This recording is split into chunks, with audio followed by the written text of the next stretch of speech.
Okay, ngayon guys, may nakakatawa. Kasi, ganyan ang pera ko. Pero, yung binigay sa akin ng kaklase ko, baby. Hindi pala sinabi. Ito, wait lang, screenshot. Ito sinabi niya. Ikaw masusunod? Sabi ko, maganda dyan. Pwede din ikaw magpalit. Pero parang nakakalit. Ako daw masusunod. Sabihin niyo na, susumbong ko yun sa kaklase ko. Wait lang, ito pa. Ito, sinend ko siyang ganyan. Ay, ginagaya mo ba ako?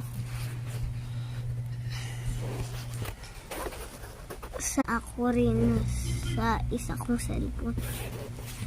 Ayan, hindi ko alam anong gagawin na itong babaeng to. Ito wallpaper. Ito ang aking wallpaper.